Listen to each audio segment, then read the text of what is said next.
Last year, I broke down for y'all the idea that Amazon and Hyundai was going into a partnership to where they can sell cars online. The question that everybody is asking themselves, considering that Tesla pretty much broke through the door in this whole situation, and people before them, right? All of the dealerships and all the legacy automakers is basically tied into these dealership processes. Is can Amazon and Hyundai break through the whole online sales process? Because I know that there's a lot of people that also hate, a lot of people that hate the dealership process. They hate being sold. They hate living in a dealership, all of that. And so when you start to think about it from that perspective, would you have a better experience knowing exactly what you want to buy and being able to buy it online? And do you think that Amazon and Hyundai will be able to crack the code as a result of it? Let me share with you a video that recently dropped, and then we're going to break that down. Make sure you hit a like for the algorithm, subscribe to the channel, and turn on your notifications.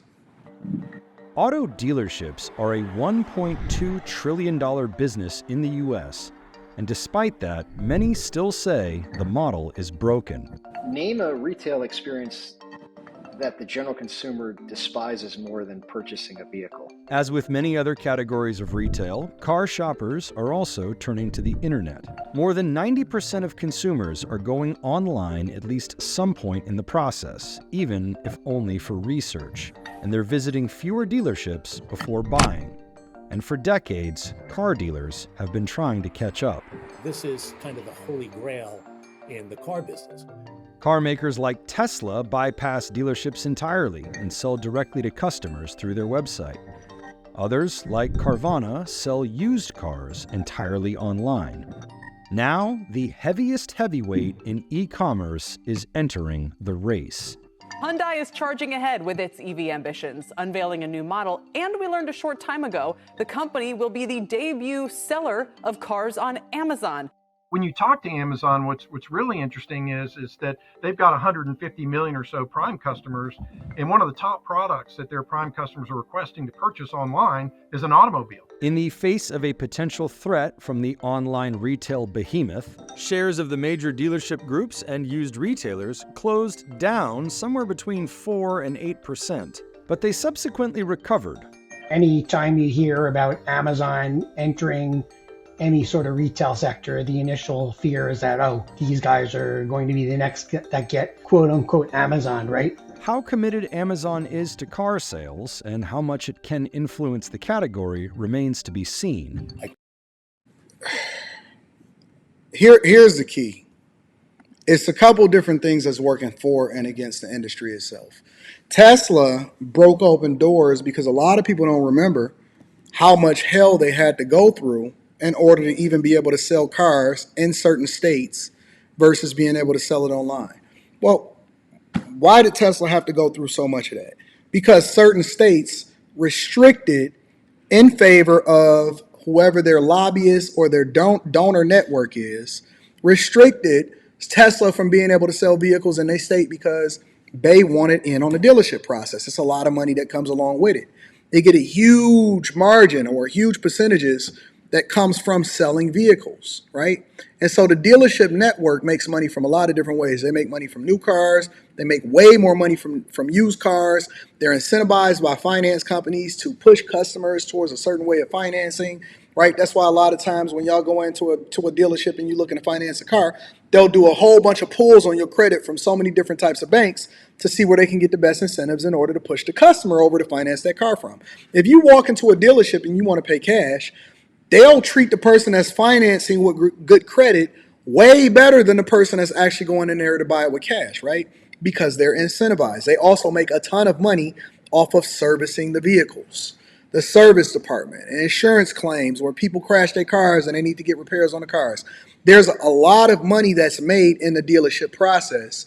And then also on top of that, they can upsell you when they get you into the dealership and try to get you to spend more money than you normally would if you was buying it online.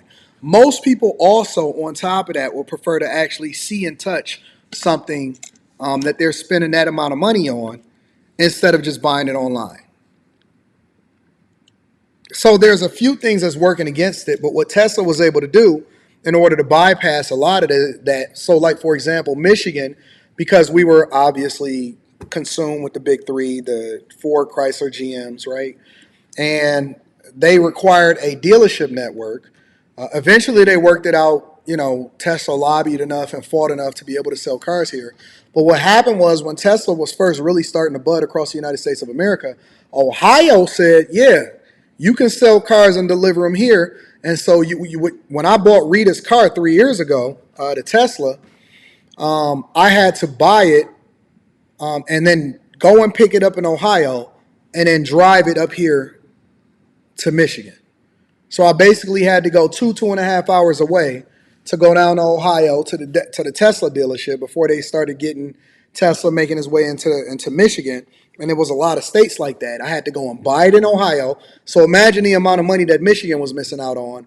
But they had to weigh the pros and cons based off of whether or not they wanted to offend or the lobbyists within their constituents. But it was a lot of money that was leaving outside of Michigan as a result of Ohio getting a sale, right? So there's a lot of factors at play here. It's more than just, oh man, I'd love to buy a car online.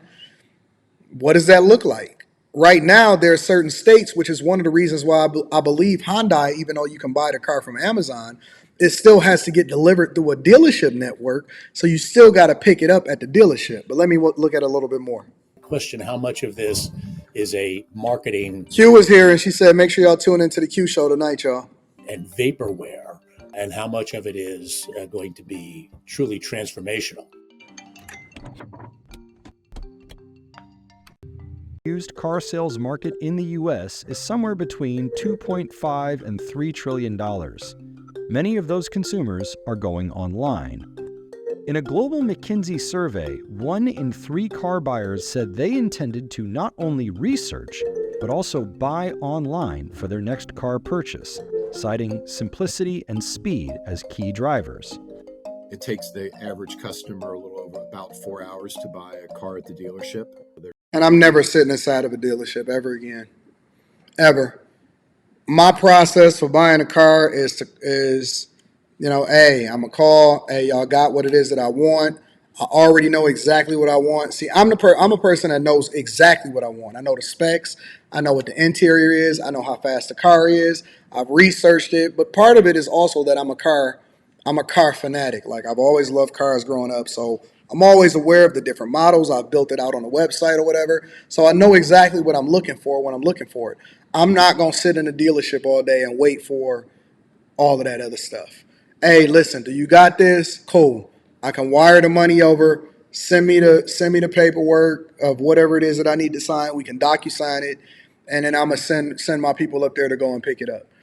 I'm not doing that. Now, I do like to actually go to the dealership to record the content. So because I'm a content creator, I like to capture the process because it's additional content, right? So I might go up there in order to go pick it up myself or something like that, or schedule myself to go and pick it up. But in a general sense, I know what I want before I ever get there.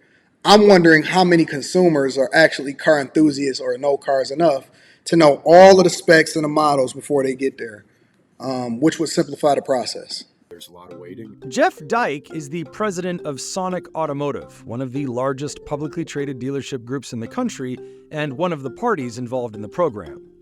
You have to have the technology and the tool sets to go along with that to make the transaction easy. And those technologies, from our definition of purchasing online, really don't exist today. They're not out there. There are a lot of dealers out there that claim that they exist, but when you really dig into it, there's still a lot of human intervention. Yep. Among Americans buying from dealerships, not direct sellers like Tesla and Rivian, about 5% shop entirely online. For ICE vehicle buyers, a larger share do part of the transaction online. So that means that alternative fuels or vehicles such as EVs, there's a larger percent of those people that actually do all of their stuff online before they ever get to it. Whereas ICE, people that sell internal combustion engines, right, they are more dealership focused. That means that these people are a little bit more old school. Right? And they old school in their mindset, they old school in the ways that they're doing things. They want to do it the way that they've been doing it for a long time. And the innovation aspect of it is different. It's absolutely different. Like finding a vehicle and agreeing to a price, getting credit approval, or trade-in value. About 25 to 30% would like to be partially or all online. For EV buyers, that number climbs to 40%.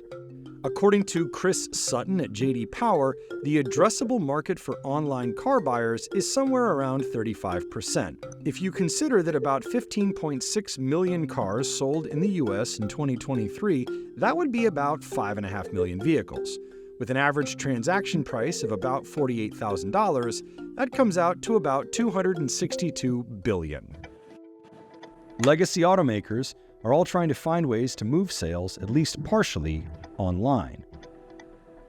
GM started its Shop, Click, Drive platform for new vehicle sales and launched the Car Bravo site for used cars. Honda plans for sales of its Acura-branded EV lineup to be sold entirely online, starting with the ZDX in 2024. So they looking to transition online and they just testing the waters. Traditional companies are notoriously slow for moving into new technology, which is why a lot of the opportunities exist. Most people want to work for, let me pivot for a second, and then we're going to come back to the cars. Most people want to work for whatever the hottest company is at the time. Oh, I want to get into Google. I want to get into Tesla. I want to work in this company. I want to work, even if you're going into an industry that doesn't require you to know that industry. But let's just say, for example, you're a software engineer. And they're looking to hire software engineers because they're becoming more technology focused instead of, just being a traditional company because they have to move the company forward. Some of your biggest opportunities can come with the fact that they're willing to overpay you in order to recruit talent to work at those companies versus you going and working at a traditional technology company itself. Apple, Tesla, Google, Amazon, so on and so forth, right? And so y'all also need to take that into consideration. When y'all doing y'all searches or y'all trying to get into certain companies, also look at legacy companies. They're often more lucrative to work for than just going into a traditional technology company, all right? Ford CEO Jim Farley said at a conference in 2023 that fixed prices and totally online sales are the future. Volvo has said it is planning to sell cars entirely online by 2030. Dealers have been building up their online sales capabilities for years, a trend that accelerated during the pandemic. Tesla, Rivian, and other newer automakers, especially in the EV space, sell their vehicles direct to consumers. This makes up a relatively small share of total new vehicle sales. But it also allows for them to keep their margins lower because they don't have to get a cut to the dealership in order to get you your product. Dealerships is a good experience. I like dealerships, but I just like high pressure sales a lot of times too. I like dealing with dealers. I like dealing with people. However, they're just middlemen. Outside of the service, outside of any of that, they're middlemen. That's what dealerships are. And when you cut out the middleman, you can go direct to consumer, which will then be able to pass that price point back to the consumer, which is why Tesla's margins per vehicle sold. The margins is the amount of profit that comes out of the vehicle. So let's say that an automaker has a 5% margin, right? A 5% margin on a $40,000 vehicle is $2,000. That means that every time that they sell a $40,000 vehicle, if they got a 5% margin, then they only getting $2,000 in profit per vehicle. Now they got to sell a million vehicles, and they may sell a million vehicles, but then as a publicly traded company or as a responsible CEO or a person that's driving a company forward, one of the biggest things that automakers are trying to do is they're trying to increase the margins, which is why they're trying to go directly to consumer. Because then they don't have to pay the dealership or they don't have to raise the prices in order to make up for the margin that obviously customers are complaining about, inflation and the fact that all vehicles cost more than they did in yesteryear. They can give that savings over to the consumer while still having healthy margins because they don't have to pass it through the dealership and give them incentives to sell you a vehicle. Through the third quarter of 2023, Tesla and Rivian together had sold about 530,000 units in the U.S., compared with an industry total of about 12 million vehicles up to that point. The Amazon-Hyundai partnership is the latest step in a collaboration that dates as far back as 2018, when the automaker installed what it calls a digital showroom on Amazon's website. There were three pieces to this latest announcement. First, Hyundai will use Amazon World Services. Amazon's massive cloud computing service for Hyundai's supply chain operations. Hyundai cars will integrate the Amazon Echo voice assistant. And Hyundai dealers will be the first to sell cars through Amazon's website. They can choose the vehicle they would like to shop. They can choose the configuration, the color, and actually the dealer they would like to buy from. And they can check also, obviously, the price, the incentive, and everything else. About a year ago, Well, the dealership that they will want to buy the vehicle from is actually where they want to take delivery, because now that you've actually purchased the vehicle, and I'm sure that it's some final paperwork that you got to sign once you take the delivery of the vehicle. But once you secure and get everything done, it's a streamlined process, and you just get the delivery versus having to go through sitting in the dealership and going through the process there also. We began talking about what it would look like to sell new vehicles on the Amazon platform.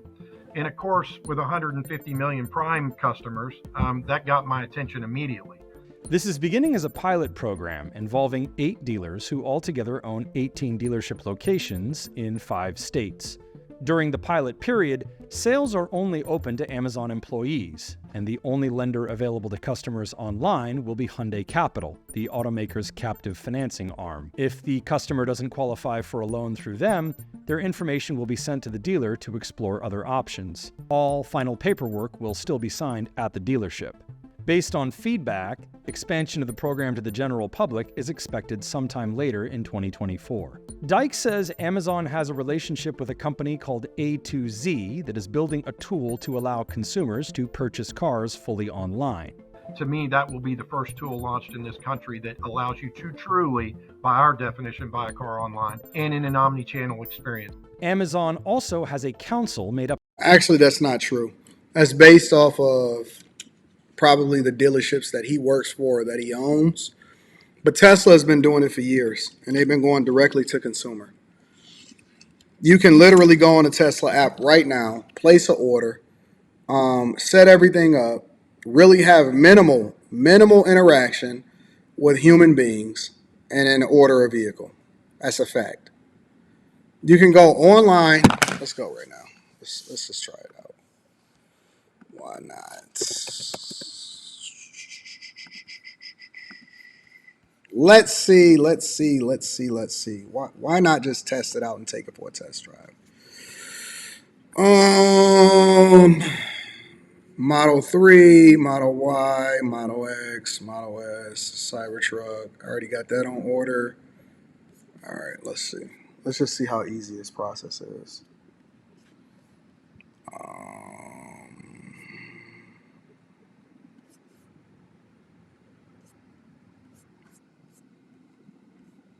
Custom order. Model 3 or long range. It'll show you the purchase price. You can look at what you want to do, lease, cash, or loan, right? So if we wanted to do cash, you can look at it with taxes or without taxes. If you wanted to do a loan, you can set up whatever your term is right here. Put in whatever your down payment is and go to continue. But let's just do cash. All right. So we got to select the one. Let's go a long range. It'll give us our price and everything like that. Go in and select paint. Let's go white. Wheels, we're going to go with those. Interior, black. Nope, we don't want autopilot. This is just like going to the Apple website. Literally.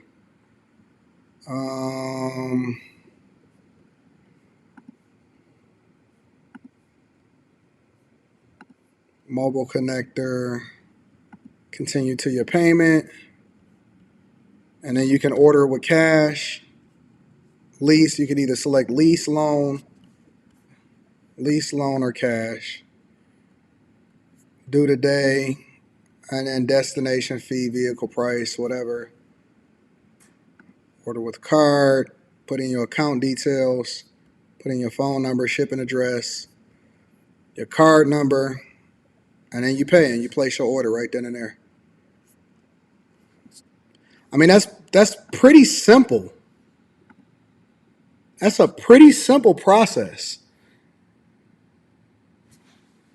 I don't really know why he said that as he understand it today. And you can do the same thing probably even quicker right here on your phone. So that's a pretty simple process. As long as your car is not backed up, you can custom order it. They'll, do geolocation, pinpoint your location, look at the delivery, and then you can just order it right from there, and then you finish whatever it is that you need to pay once the car is delivered itself.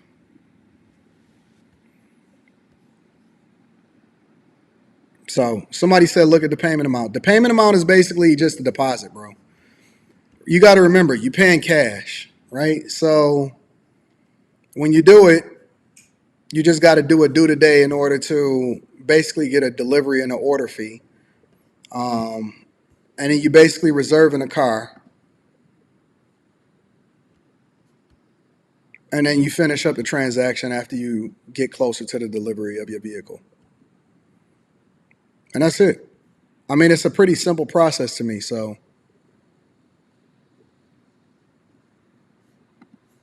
Yeah, man, it's pretty interesting. So it's pretty simple. I don't know, but yeah, I think that online is the future. I think that it's going to take a long time to do it because everything is slow inside of the United States of America. Everything is very slow here. So legislation, and you got to go state by state because every state got different requirements of whether or not you can deliver it and all of this other stuff or whatever because they tied into the dealership network. I don't know. But anyways, it's pretty simple. So you guys have been an enjoyable group of chasers this particular show.